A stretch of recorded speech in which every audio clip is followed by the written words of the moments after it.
I was driving back from a long court session in the city when I saw the mess from the distance. My truck slowed to a crawl, tires crunching over loose gravel as I stared in disbelief. The old wooden bridge, the same bridge that had been on my family's land for 3 generations, was gone. Completely gone.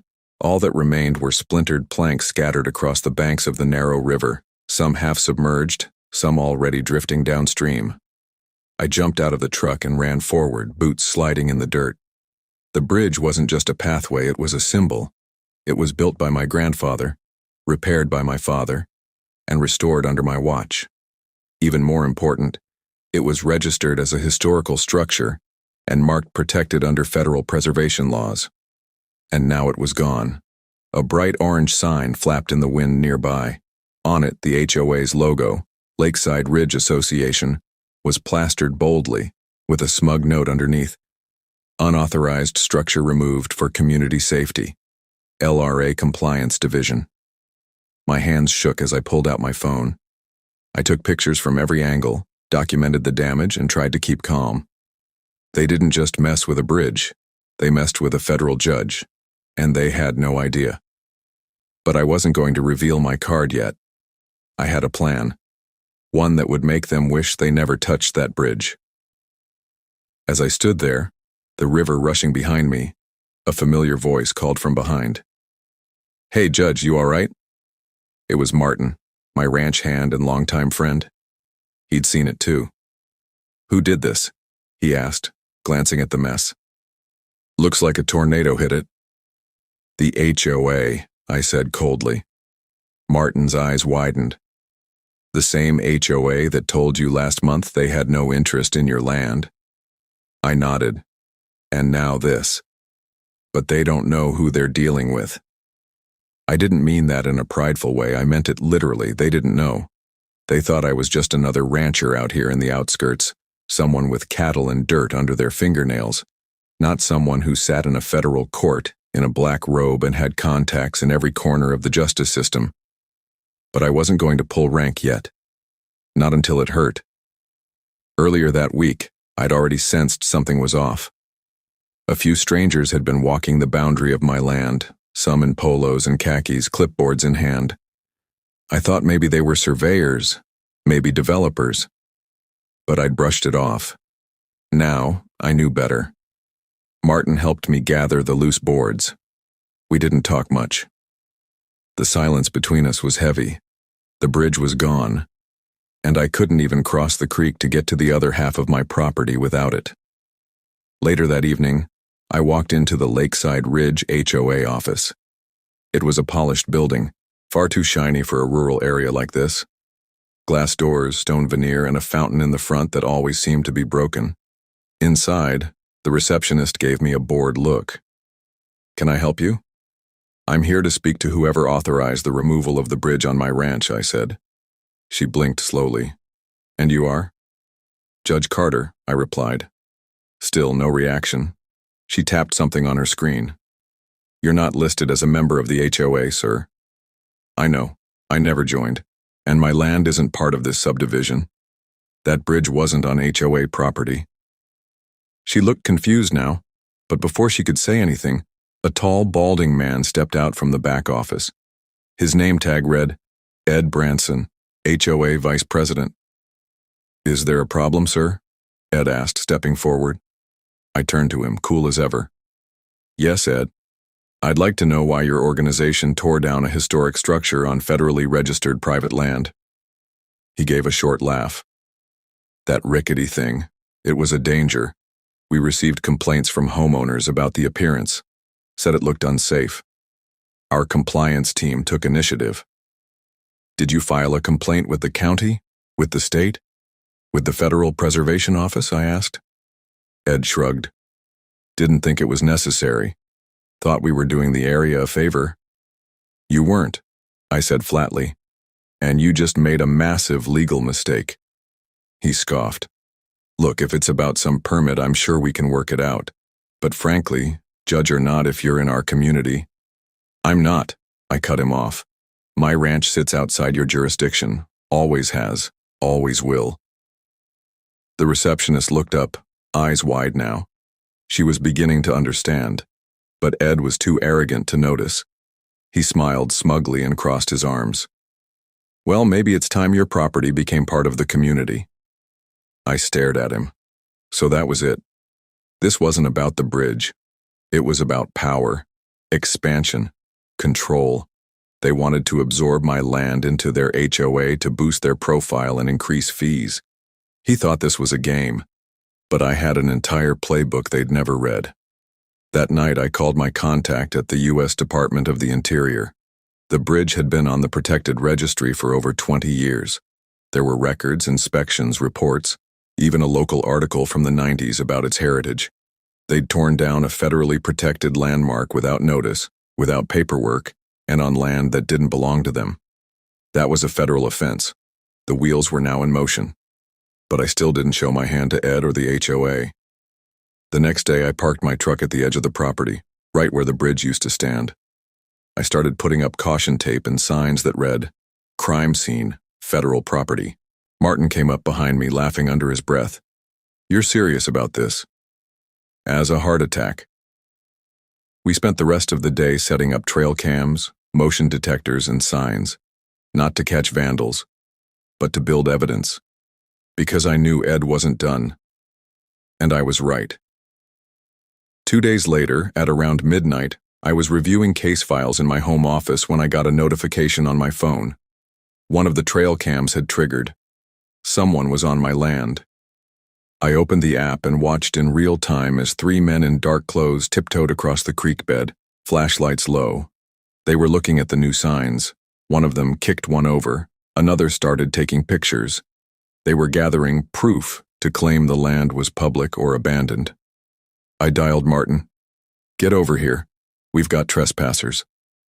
We rode out in my ATV with the lights off, coasting silently through the trees. The night was cold, the air sharp, and the only sound was the crunch of leaves under our tires. When we crept close, I spotted them. 2 of the men were scribbling notes. The third was placing flags along the ground. They were trying to map my land. I flipped on the ATV's headlights. They froze like deer. One of them dropped his clipboard and ran. The other 2 tried to act like they were just lost. I didn't say a word, just snapped photos. Then I said the one thing that made their faces go white. "You're trespassing on federally protected property." They stammered, fumbled with excuses, and then ran. Martin chuckled. They picked the wrong ranch. The next morning, I printed the photos, put them in a neat file, added timestamps, included the HOA memo from their bridge demolition. I was preparing a legal ambush that would hit them harder than they ever imagined. But just as I was sealing the envelope for my federal contacts, there was a loud boom from the back of my ranch. Something had exploded. Smoke started rising. Martin burst into my office, face pale. "They blew up your shed." I jumped to my feet and grabbed my boots. And that's when I realized this wasn't just a land dispute anymore. This was war. By the time I reached the back of the ranch, the flames were already dancing high into the night sky. The old wooden shed, nothing fancy, just a place I kept spare tools, fencing wire, and feed, was completely engulfed. The smoke was thick and bitter, and the scent of burning chemicals hung in the air. Martin ran ahead of me with a fire extinguisher, but it was useless. The shed was gone. I grabbed the hose by the barn, but even as we sprayed water toward the blaze, we both knew it was too late. Someone had blown it up, not knocked it over, not burned it down by accident, blown it up. There were scorch marks in the dirt and a shattered metal gas can lying yards away. Whoever did this had used fuel, maybe fireworks or even worse. And they wanted to send a message. But the only thing they'd managed to do was pour gasoline on a legal wildfire they couldn't control. I didn't sleep that night. Instead, I stayed up and reviewed all the camera footage from the day before. And there it was, clear as day. One of the same guys who'd trespassed on my property earlier that week was captured again, sneaking toward the shed after sundown. A few minutes later, a bright flash lit up the entire screen. The explosion. I backed it up. Screen recorded everything. and emailed it to both my lawyer and a close friend at the U.S. Marshal's office.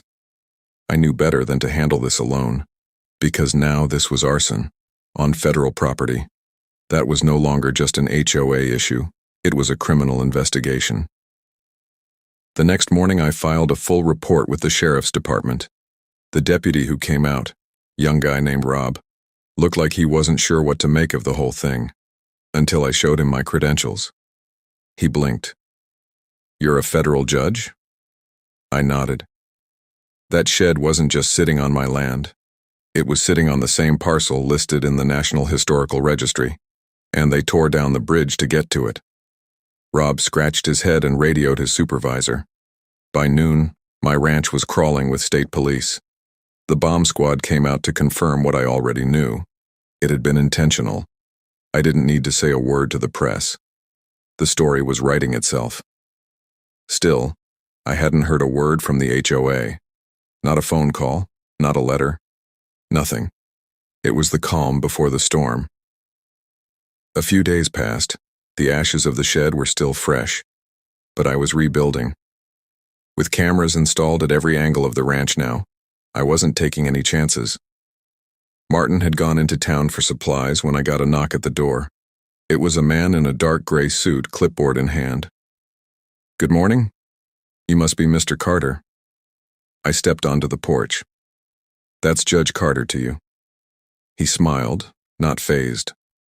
"I'm from the Lakeside Ridge Association. I was sent to formally introduce a zoning proposal." I crossed my arms. "You came to my private property to introduce what?" He flipped a page. "The HOA is expanding. As part of the new residential plan, we are seeking to include surrounding lands into the zoning district. This includes your ranch." I laughed. Loud. The kind of laugh that makes the other person shift uncomfortably. "You blew up my shed, you tore down a protected bridge, you trespassed at night, and now you're here, asking me to join your little community?" He kept his smile up, but his eyes twitched. "I assure you, we weren't involved in any." I cut him off. "Save it. You can tell your boss that if one more foot steps on my land, I'll drag your entire board into federal court." His smile vanished. We were hoping to avoid legal action. "Too late," I said, and shut the door in his face. I watched through the window as he stood there a moment longer, then turned and walked back down the driveway. That same afternoon, Ed Branson, the smug vice president, finally reached out. I received an email, formal and full of legal jargon, but I knew what it really was, a weak attempt to cover their tracks. It read, "Due to recent misunderstandings between our compliance division and local residents, we are offering a community-wide meeting to resolve any disputes in a civil and neighborly fashion." I didn't respond. Instead, I forwarded it to the U.S. Attorney's Office along with my case file. Let them dig into it now. But then came the unexpected move. 2 nights later, while reviewing court dockets on my laptop, my internet cut out. I figured it was a storm rolling in. But when I checked my phone's hotspot, it worked fine. Curious, I walked outside. That's when I saw it. A crew of workers, all in yellow vests, standing by the ranch's telephone pole. They were lowering what looked like a booster box into the back of a truck. I ran down the hill. "Hey, what are you doing?" One guy, clearly the lead, looked up. "Oh, we're here from Ridgecom, the HOA's service provider. Just pulling out equipment." I frowned. That booster was installed by my provider, not Ridgecom. He blinked. "We were told this was part of the HOA's extended coverage zone." I showed him my parcel ID and the land boundary map on my phone. "This isn't HOA property, and this equipment isn't yours, you're stealing it." He turned pale. Then I asked the one question that knocked the wind out of him. "Who gave you permission to enter?" He stammered. We got a call from the association office, said it was pre-approved." I pulled out my phone and began filming. "You just admitted to removing private property based on an order from someone who didn't own it. That's theft." He tried to wave it off, said it was a misunderstanding, then climbed into the truck and left with his crew. But the damage had already been done.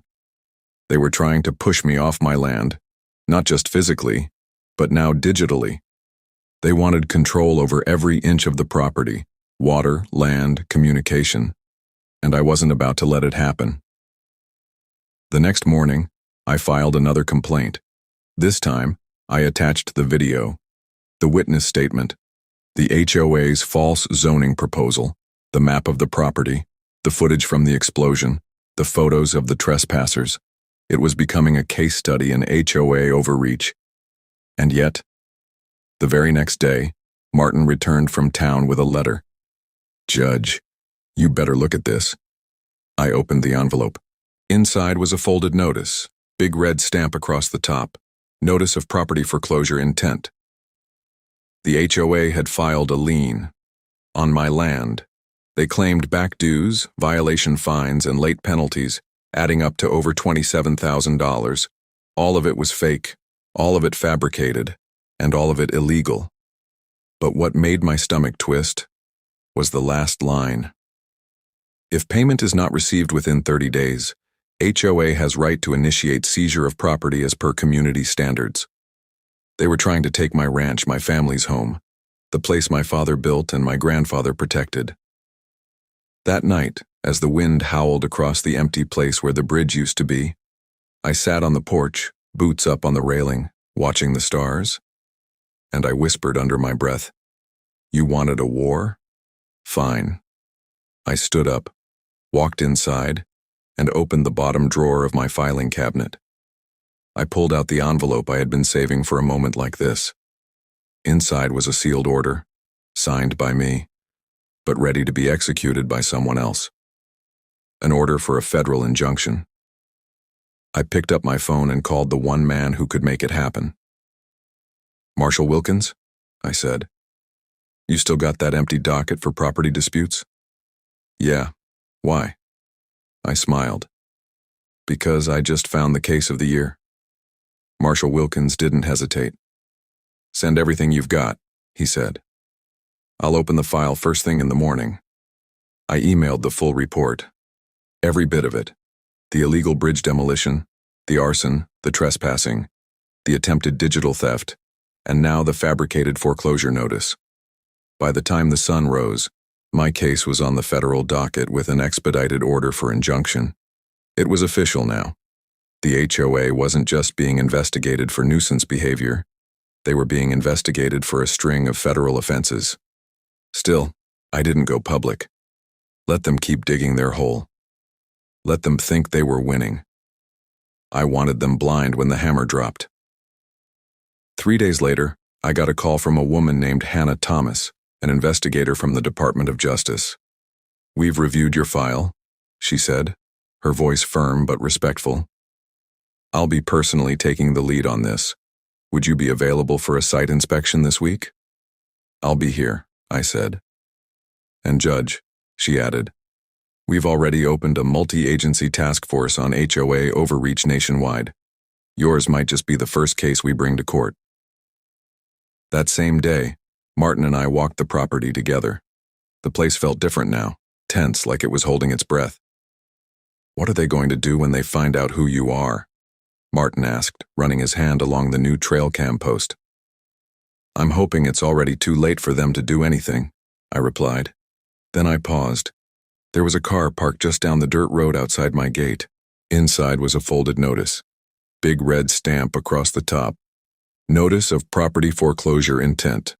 The HOA had filed a lien on my land. They claimed back dues, violation fines, and late penalties, adding up to over $27,000. All of it was fake, all of it fabricated, and all of it illegal. But what made my stomach twist was the last line. If payment is not received within 30 days, HOA has right to initiate seizure of property as per community standards. They were trying to take my ranch, my family's home, the place my father built and my grandfather protected. That night, as the wind howled across the empty place where the bridge used to be, I sat on the porch, boots up on the railing, watching the stars, and I whispered under my breath, "You wanted a war? Fine." I stood up, walked inside, and opened the bottom drawer of my filing cabinet. I pulled out the envelope I had been saving for a moment like this. Inside was a sealed order, signed by me, but ready to be executed by someone else. An order for a federal injunction. I picked up my phone and called the one man who could make it happen. "Marshall Wilkins?" I said. "You still got that empty docket for property disputes?" "Yeah, why?" I smiled. "Because I just found the case of the year." Marshall Wilkins didn't hesitate. "Send everything you've got," he said. "I'll open the file first thing in the morning." I emailed the full report, every bit of it. The illegal bridge demolition, the arson, the trespassing, the attempted digital theft, and now the fabricated foreclosure notice. By the time the sun rose, my case was on the federal docket with an expedited order for injunction. It was official now. The HOA wasn't just being investigated for nuisance behavior, they were being investigated for a string of federal offenses. Still, I didn't go public. Let them keep digging their hole. Let them think they were winning. I wanted them blind when the hammer dropped. 3 days later, I got a call from a woman named Hannah Thomas, an investigator from the Department of Justice. "We've reviewed your file," she said, her voice firm but respectful. "I'll be personally taking the lead on this. Would you be available for a site inspection this week?" "I'll be here," I said. "And Judge," she added, "we've already opened a multi-agency task force on HOA overreach nationwide. Yours might just be the first case we bring to court." That same day, Martin and I walked the property together.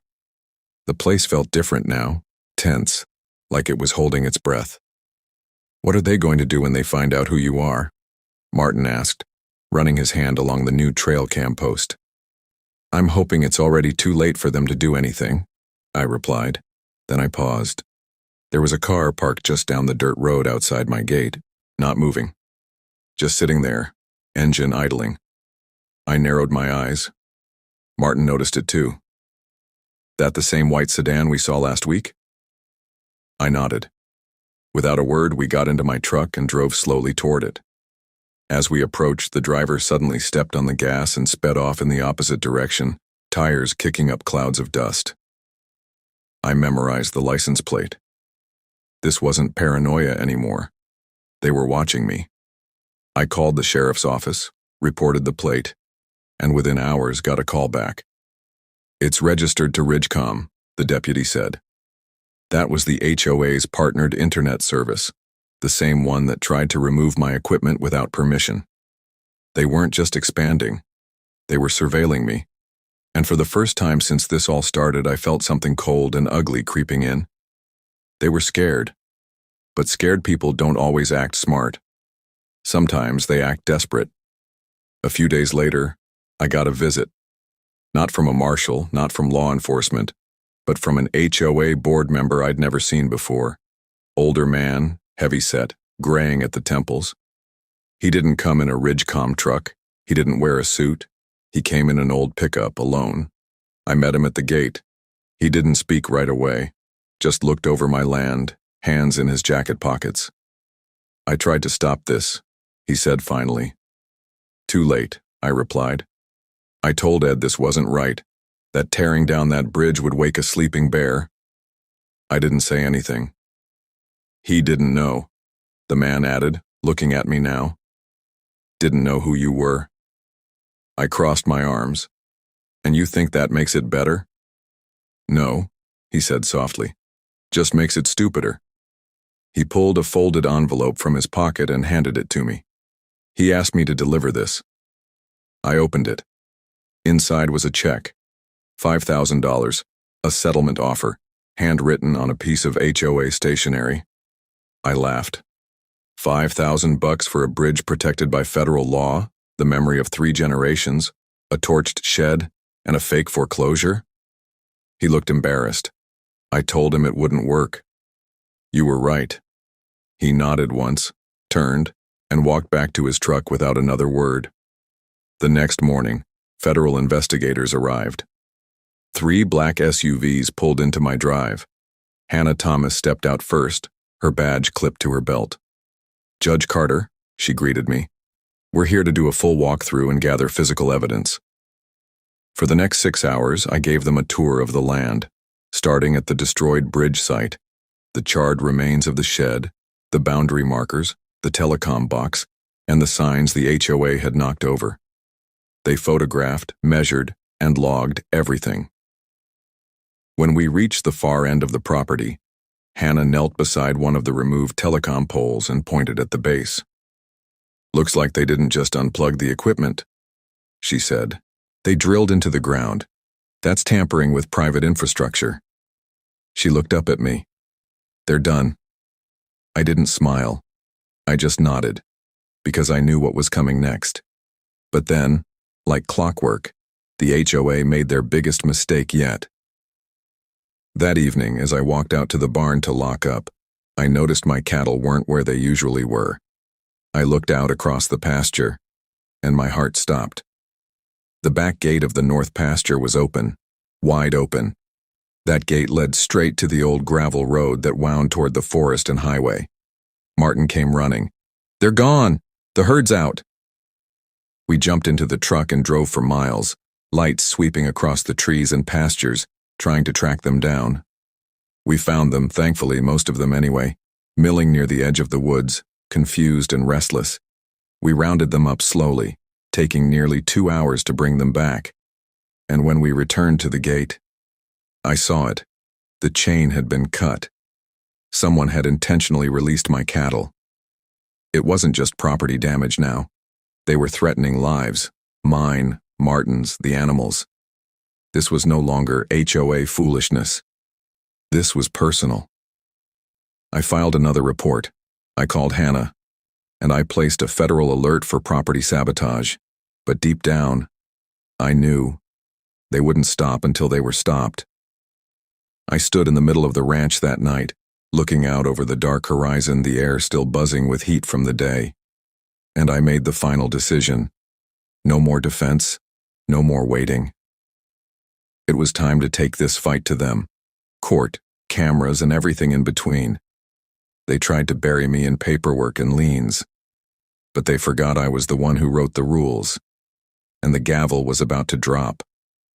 2 weeks later, the courtroom was packed. Not just with lawyers and reporters, but with homeowners. People from the HOA itself. Curious neighbors. Even a few of the ranchers who lived further out and had nothing to do with Lakeside Ridge.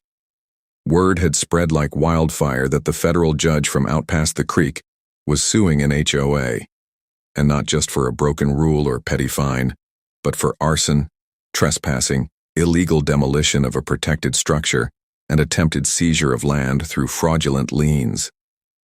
Everyone wanted to see how it would unfold. But before the hearing began, I sat quietly at the plaintiff's table, no robe, just a simple suit, watching as Ed Branson swaggered into the courtroom with 3 attorneys trailing him. He looked confident, maybe even smug. The same smirk from that day in the HOA office was plastered across his face. I didn't look at him. I didn't need to. He still didn't know the storm he'd walked into. The judge presiding over the case, an old colleague of mine named Judge Janet Miller, stepped in and nodded at me briefly before calling the court to order. "This is case number 441 FJ, Carter versus Lakeside Ridge Association." The moment had arrived. The trial wasn't going to be over in a day, but the first hearing was crucial. It was where the judge would rule on the motion for an emergency injunction, essentially freezing the HOA's actions before they could file more liens, send more letters, or lay another finger on my land. My lawyer, Ethan Grant, a calm, sharp guy from DC, stood up and opened with a clear, measured tone. "Your Honor, the HOA not only violated zoning boundaries and demolished a federally protected bridge, but they committed multiple criminal acts against a private citizen under the mistaken belief that he had no legal power to fight back. What they failed to realize is that Judge Carter is a federal judge, and his land is not under their authority, nor will it ever be." Ed's lead attorney stood to object, calling the statement inflammatory. Judge Miller shut him down with a wave. "I'll allow it. Continue." Ethan laid out everything. The video footage of the men who trespassed, the emails, the demolition photos, The signed property boundary maps, the recording of the Ridgecom workers admitting they had no legal authorization, the burnt remains of the shed, the surveillance footage of the open pasture gate, and finally, copies of the false foreclosure notice. By the time he was done, the courtroom was silent. All eyes turned to the defense. Ed's lawyer stood and tried to spin it. Your Honor, while we understand the emotions involved, we believe this is a miscommunication. The association had reason to believe Mr. Carter's land was under expansion jurisdiction. A clerical error on an outdated map was to blame. Janet Miller arched an eyebrow. A clerical error? That led to an explosive incident and a fraudulent lien?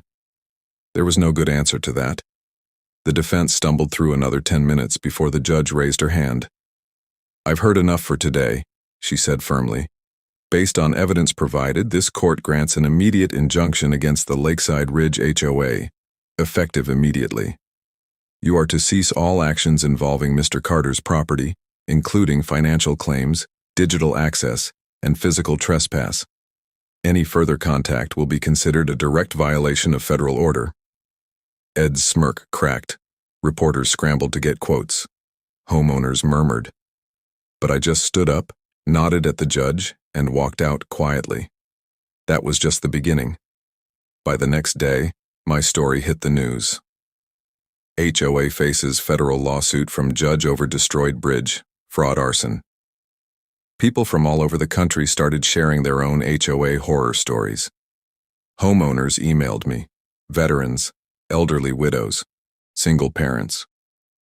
They'd been harassed, fined, even threatened with foreclosure over flowers, flags, fences, and garden beds.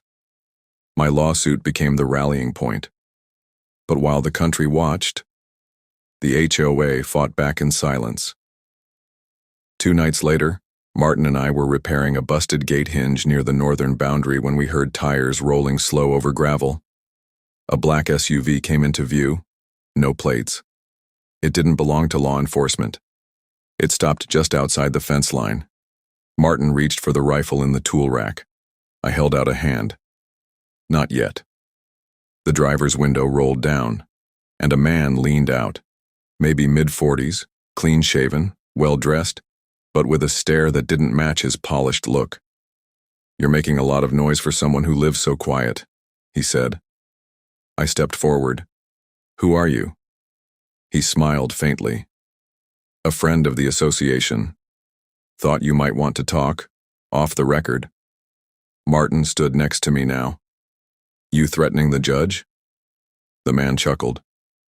I'm just saying, it'd be better for everyone if this whole thing went away. People don't like mess. I took one slow step closer to the fence. Let me tell you something, friend. I was trained to spot liars, trained to dissect testimony, and trained to read people's faces when they try to hide fear. You're afraid right now, and you should be. The man's smile faded. He said nothing else, just rolled up the window and drove away. That night, I filed a formal report with Hannah and the task force. We weren't dealing with just HOA board members anymore.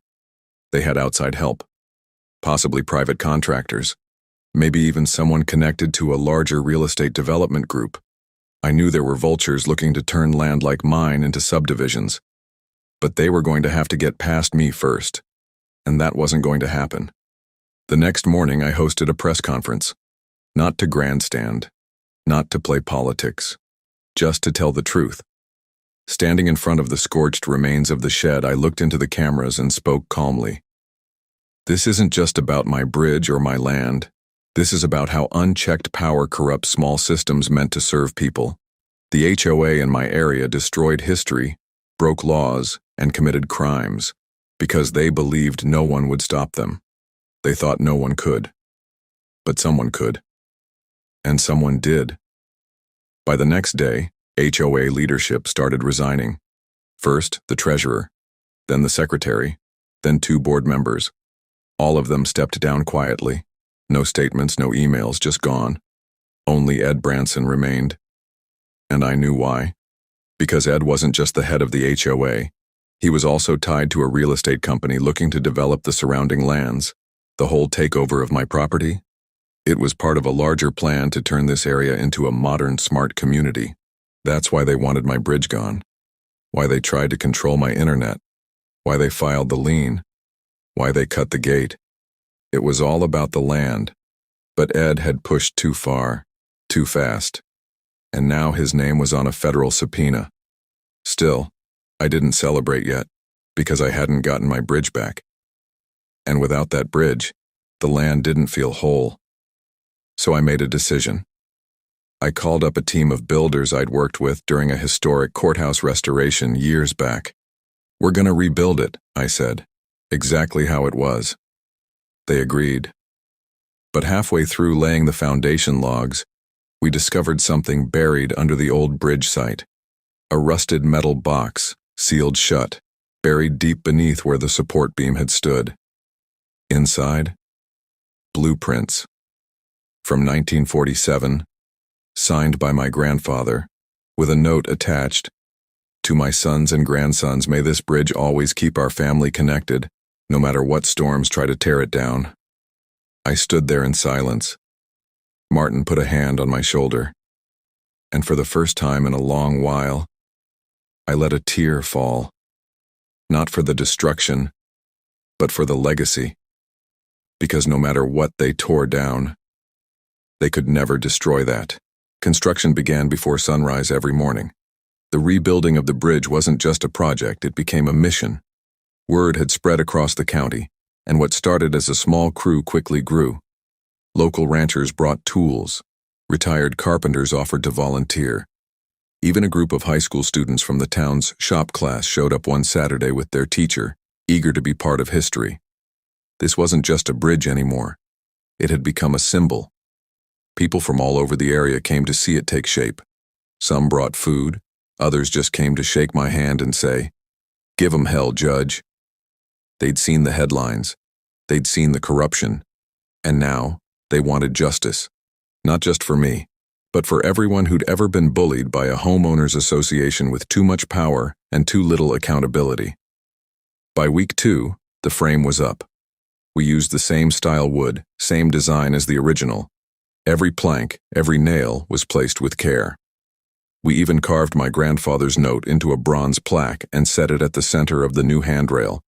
"To my sons and grandsons, may this bridge always keep our family connected, no matter what storms try to tear it down." But while the community came together, the pressure behind the scenes was building. The Department of Justice had officially launched a multi-state investigation into HOAs. Mine was the catalyst. Cases from Arizona, Georgia, Texas, and Florida began flooding in, people sharing similar stories of abuse and unlawful property grabs. And as the noose tightened around Ed Branson's neck, he finally made his move.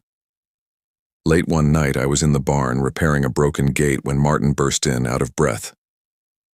"You need to come outside, now." We ran out to the ridge where the bridge was nearly finished, and my heart sank. 3 large construction machines, graders, bulldozers, sat idling just yards away from the build site. Their floodlights illuminated the bridge, casting long shadows across the creek. Behind them stood Ed. No hard hat, no shame. Just that same cocky smirk. I marched up, fury boiling beneath the surface. "You've got 5 seconds to get those machines off my land." Ed raised a walkie to his lips. "Don't move," he told the driver. Then he turned to me. "You built without a permit. It's a safety hazard. I have every right." "You have no rights here," I snapped. "That land doesn't belong to your HOA." Ed held out a folder. "We refiled our district maps. Your land was mistakenly omitted from our original development zone, but it's been corrected. We filed it with the county this morning." I snatched the folder from his hand and flipped through it. Just as I expected, fake survey documents, backdated paperwork, signatures I knew weren't legit. "You just committed forgery," I said coldly. Ed shrugged. "We'll see what the county says. The board already approved it." Martin stepped between us, fists clenched. "You better leave before someone gets hurt." Ed didn't flinch. He looked around at the bridge, the volunteers, the reporters who had started gathering again by the fence. "You're not going to win," he said, turning to me. "Even if you get your bridge, your land is next. We'll find a way. Sooner or later, people like you fold." I stared him dead in the eyes. "I'm not folding," I said. "I'm setting the table." Just then, headlights swept across the road. 2 black SUVs pulled up fast. Federal marshals stepped out. One of them was Marshal Wilkins himself.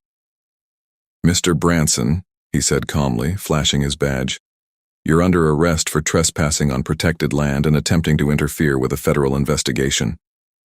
Ed's jaw dropped. "Wait, what? This is private property." "Exactly," Wilkins said. Within minutes, Ed was in cuffs, screaming about lawyers and corruption and how he'd sue every last one of us. He was still yelling when they drove him away. The machines were removed. The crew returned to work the next morning. But just when I thought it was over, I got a call from Hannah Thomas. "Judge Carter, we've uncovered something. You may want to sit down." I did. "What is it?" "We traced the HOA's funding records. A large portion of their operating budget isn't from dues or fines. It's from an offshore development firm based out of Miami, one that specializes in hostile takeovers of rural land for luxury communities." I clenched my jaw. "You're saying this was never about the HOA?" "Exactly," she said. "They were being used. Ed was the front man. But the real money is behind the scenes." That explained everything. The harassment, the surveillance, the sabotage. They were trying to force me out, to devalue the property, claim foreclosure, and flip the land for a massive profit. And they were still out there. Hannah continued. "We've frozen their accounts, but these guys are slick. They might retaliate in other ways. We need you to stay alert." "I will," I promised. But the attack didn't come with fire, or fake fines, or even lawyers. It came through the sky. A week later, as the bridge neared final completion, a low-flying drone buzzed across the ranch. Then another, then 4 more. They hovered over the fields, the barn, even the house. One of them zoomed dangerously close to Martin's truck, nearly crashing into the windshield. I reported it immediately. The FAA issued a cease and desist to the suspected drone operators. But the problem didn't stop. So I built something. An old-school solution, a simple hand-cranked anti-drone net launcher. Every time one flew low enough, we'd snag it, bag it, and hand it over to the feds. We captured 7 drones in total. Each one was linked to a shell company tied to the same offshore firm that had funded the HOA. But it didn't matter anymore. Because the bridge was finished. On a cool Sunday morning, with dozens of neighbors, friends, and reporters gathered, we held a small ceremony. I stepped onto the new bridge, Martin by my side, and placed a single nail into the final beam, painted gold and engraved with the date. Then we lowered the American flag from the barn rafters and raised it proudly over the bridge. Cheers echoed across the creek. People clapped, hugged, even cried. And for a moment, just one shining moment, it all felt worth it. But just as we were wrapping up, a black car pulled up at the edge of the property. A man in a dark blazer stepped out holding a briefcase. He didn't smile, didn't wave. He simply walked up to me and handed over a letter. "What's this?" I asked. He tilted his head. "An offer," he said. "One you'll want to read carefully." Then he walked away without another word.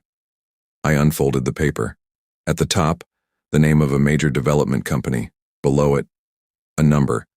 They wanted to buy the ranch. For millions. But I didn't even blink. I folded the letter once and tossed it into the creek. Because some things aren't for sale.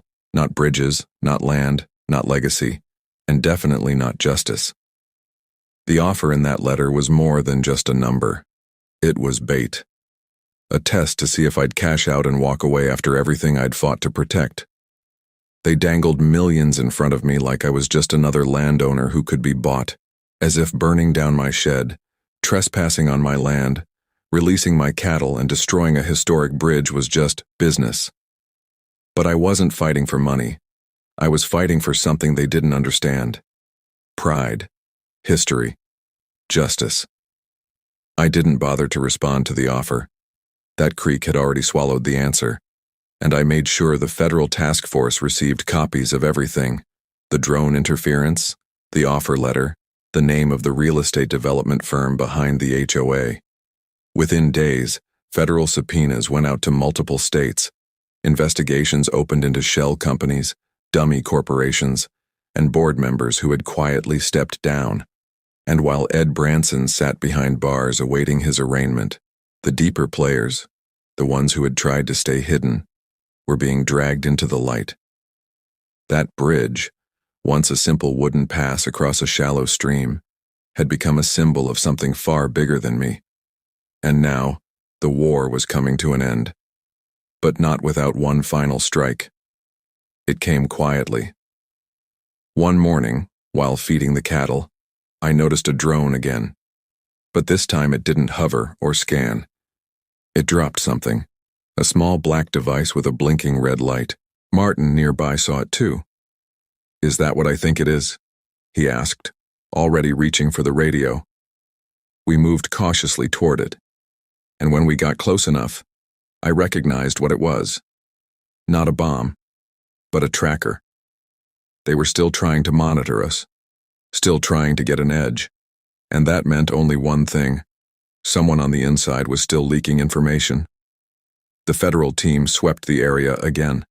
Hannah returned personally, and after a full forensic sweep, they found 2 more devices. One planted inside the barn's weather vane, and another beneath the ATV's dashboard. We were being watched from every angle. "You're still the keystone to this whole case," she told me, arms crossed as she looked out across the pasture. "They know if they can rattle you, everything else might fall apart." "But they're wrong," I said. She nodded. "Good. Because we're ready to drop the hammer." That week, the DOJ made their move. A massive press release went out, listing the HOA and their developers as the targets of a federal RICO investigation: racketeering, fraud, attempted land seizure, mail fraud, wire fraud, and criminal conspiracy. The news broke everywhere. HOA targeted in RICO case, federal judge's property at center of national sting. People cheered. Emails flooded in. Former HOA victims from across the U.S. thanked me. Some cried in messages. Others sent photos of their own battles. Homes they nearly lost, gardens bulldozed, pets removed, flags taken down. And the best part? Congress stepped in. Legislators proposed the Homeowner Fairness Act, requiring third-party federal oversight of HOAs with over 100 properties, and mandating criminal liability for any unlawful property seizures. All because of a little bridge, and the people who thought they could tear it down without consequence. But the real victory came quietly, right here, at home. The sun was setting on the ranch, the air was cool, and the creek whispered softly under the brand new bridge. Martin and I stood by the fence sipping sweet tea, watching the cattle graze like they always had. "You ever think about selling?" he asked, half joking. I smiled. "They offered me enough to buy 10 more ranches." He raised an eyebrow. "And?" I looked at the bridge, sturdy, proud, beautiful in the amber light. "I wouldn't trade this land for all the gold in Texas." We laughed, the kind of deep, peaceful laugh that comes when the fight is finally over. Later that night, I got a call from Judge Miller. "Carter," she said, "they pled guilty, the whole board, and the developers too, a full sweep. You win." I thanked her, hung up, and stared out the window for a long time. The stars were bright over the bridge. The land was quiet. Peace had returned. Not because I screamed the loudest or fought the dirtiest, but because I stood my ground. I didn't fold. And in doing so, I reminded everyone watching that no matter how powerful someone thinks they are, you don't mess with a man's legacy, and you sure don't tear down his bridge.